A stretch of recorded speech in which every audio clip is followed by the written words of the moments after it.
Hey you guys, Travis here. Welcome back to the channel. Today we are going to be talking about AI and how it affects us in today's world. So we're going to be looking at how we're going to be taking a deep dive into how sometimes it can be a controversial topic, sometimes it can be a perfect topic, sometimes it's the best thing, sometimes it's the worst thing. We're going to see how it affects video games, the book industry, writers like myself, how these AI books are flooding the market and it's affecting people like me who spend hours and hours and hours writing our book so you guys can enjoy it, and just my thoughts on that as well. So let's sit down, let's talk about it, and let's see what happens. So what is AI and why does it matter? So let's kick off by understanding what AI really is and why it's such a game changer. AI, or artificial intelligence, refers to the ability for a machine to simulate the human intelligence. So this is something we've always wanted to accomplish in life. As far back as we can remember, we want to create something that can think like us. So these include learning things like data, making decisions, recognizing patterns, and even solving problems. It's like giving the computer the ability to think, or at least imitate thinking. So this is what I think the most. AI isn't a new concept. The concept has been around since the mid 20th century, and back in the 1950s, scientists were already dreaming of machines that could reason like humans. The term of AI, or artificial intelligence, was coined at a conference in Dartmouth College in 1956, which made many people reconsider and think the birth of AI as a field of study. So if you really think about it, even back in the 50s, when computers and things like IBM computers and all of that stuff was, takes up a whole room, and now we have computers that are in the palm of our hands. They were thinking about AI way before we have the technology we had today. So, because in those early days, AI was mostly theoretical. It wasn't something we actually had in our hands. Computers were slow, the data was hard to come by, but fast forward to today, and these things can change dramatically. You have, now with the newest iPhone, you have AI in the palm of your hands that create whatever you want. So those are just things we need to take for granted in consideration, like how AI makes our job so much easier. Like back in 2007, when Apple in 2008, 2009, when Apple introduced Siri, that was a primitive form of AI intelligence compared to what we have today. So why does AI matter? In the short answer, it makes our lives living easier, faster, in some cases better. A lot of us are going to admit if we had this big project at work and we needed quick form or something like that, we probably went to AI, ChatGPT, whatever, say, hey, make me this form with all these details, copy, paste, here, boss, here you go. Like, a lot of us can admit it's very helpful in those kind of situations. It makes life easier, faster, and in many cases it's better. Think about the things you do every day. Google Maps, quickest way to work. All those things are all done with AI. The AI analyzes traffic patterns, but also includes your cell phone GPS data as well to help real time with telling you guys, hey, this is where I'm at. And it tells everybody else, hey, there's congestion in this area. AI is doing that. There's not a person sitting there collecting this data. As well with watching Netflix and YouTube, your recommendations and algorithm, just like TikTok itself, all powered by AI. So it learns from your preferences and gives you suggestions. Even the ads you see online are tailored to predict what you might buy. So we all know with Facebook listening, and you talk about something and then it comes up on your phone and now it's like advertising it to you. It happened to me the other day. This is what AI is doing. It's trying to help big businesses, but it's also helping us as well. So there's some pros and there's some cons. But with AI, it's also breaking the areas of other things we did not expect, like customer service chatbots. I don't know if you guys saw the news a while back. There was a dealership here in California where I live that basically this dude convinced the AI chatbot on the dealership's website to give him a vehicle for basically like $1. So clearly there's still work to be made.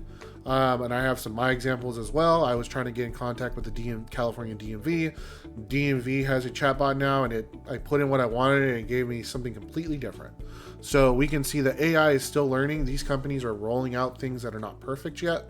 So that's just my opinion. Don't put something out there unless it's ready. We could also add as well that, they're using this to train their AIs by taking all this data in from all these people, so then they can put it on an update and it can learn everything we're trying to ask it. For example, like the DMV or car dealership or anything like that. And then it all trickles down into deep learning. Deep learning, it's just like how we learn. You have to tell us over and over and over growing up till we understand it. AI is the same exact way.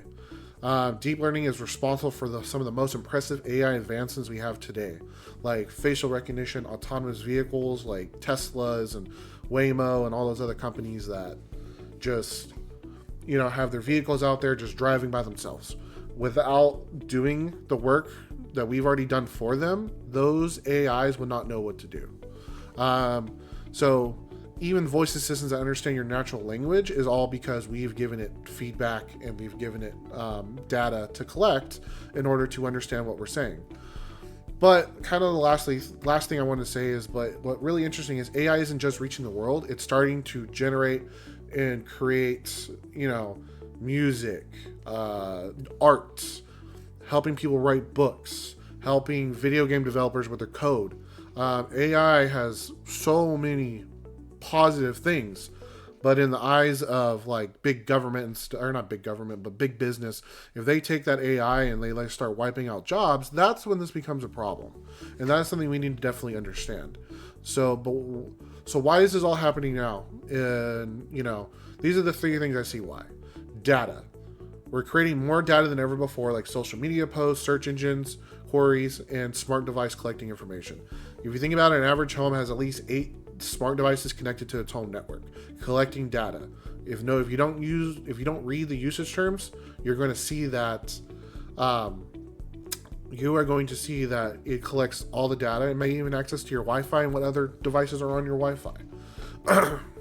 Computing power. We are very much advancing in hardware capabilities and software capabilities to unimaginable speeds, to the point that we have supercomputers here in Northern California. The Lawrence Livermore Lab has one of the best supercomputers in the world, and it can generate equations, problems like you cannot even imagine. And then lastly, it's algorithms. AI researchers have developed these algorithms, so they're not just developing like a TikTok algorithm to show you videos of cats and stuff. They're also developing algorithm to know how you buy things, how you do things, how you spend your money, where do you go. That's what these algorithms are also doing, and that's all because of AI. It's not just one person sitting there collecting the data and reading through it.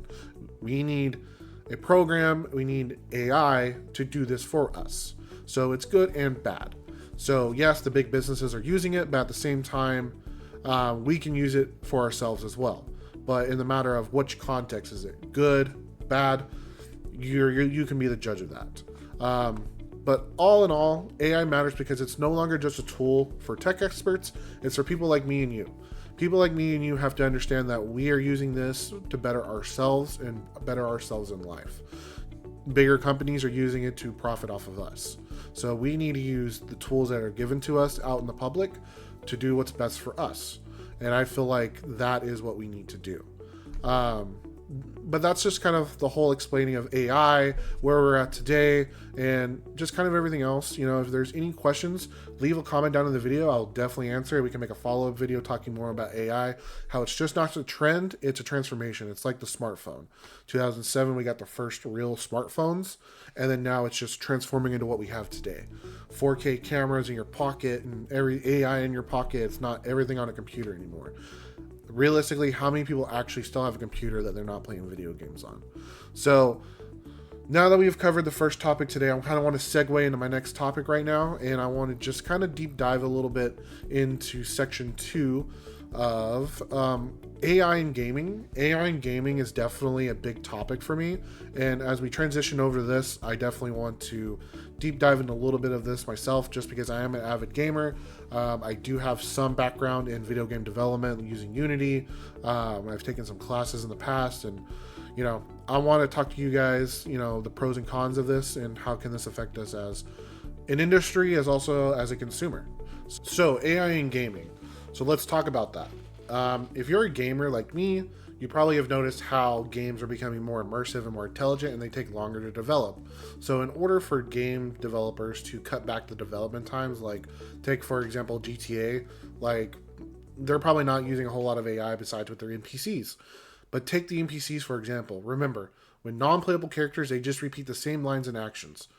They react to your decisions and adapt to your play styles and everything else like that. We all know as gamers that's what happens. But games like Red Dead Redemption, The Last of Us Part 2 are master classes as how AI can create a more deep and emotional experience. For my example, I've never played Red Dead Redemption 1 or 2, but I have replayed The Last of Us series over and over, watched the movies, so I really understand how AI and how they really develop the AI models for those games, especially The Last of Us Part 2, how it can really make that immersive experience. But it doesn't stop there. AI is still being behind, generations, which will create entire game worlds on the fly.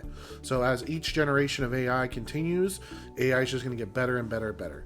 Think about Minecraft and No Man's Sky, where the possibilities feel endless. Because think about it, in Minecraft, you can just build whatever you want and go from there. No Man's Sky, you can, in theory, just travel to any random generated planet and do whatever you want in the game, and it's not going to be the same experience for anybody else. Those are what AI is going to do, which is honestly mind-blowing. Take those games to a kid in the 80s, and his mind would explode. Like, that's what we have today. And here's a fun fact as well. Developers are still using AI to test games and speeding up the QA processes. So, simulating hundreds upon thousands of scenarios. So, the next time that you're frustrated by a bug-free game, you might actually think AI for that. So a lot of people, they want to dive into the bugs and find it, but some bugs for people cause issues and uproar. Kind of think about Cyberpunk. Cyberpunk was one of those games that, when it released originally, was riddled with bugs, and clearly there was not a lot of Q&A control. But with AI, if AI was better at that point, then maybe the game would have released to better audiences. We don't know, but that's just something to really think about. And that's just kind of what my the facts on AI and gaming. My personal opinion is, like I had stated before, I don't feel like we should have a whole lot of... I think that's as far as it should goes with AI and gaming. I really feel like we need to limit that in gaming and not take away jobs. Like the developers, the artists, all that stuff should stick to the people who went to college to do that and let them express themselves. Those people are artists. The writers, the illustrators, the programmers, they're all artists. If we introduce AI into a mass scale to start making video games for us, and just with a couple people doing this and that, then people are going to lose their jobs. And that's not what we want. That's what the big businesses want. That's not what we as normal American citizens or anybody in the world would want. And that kind of goes into my next thing with AI content creation. So let's talk about AI and content creation.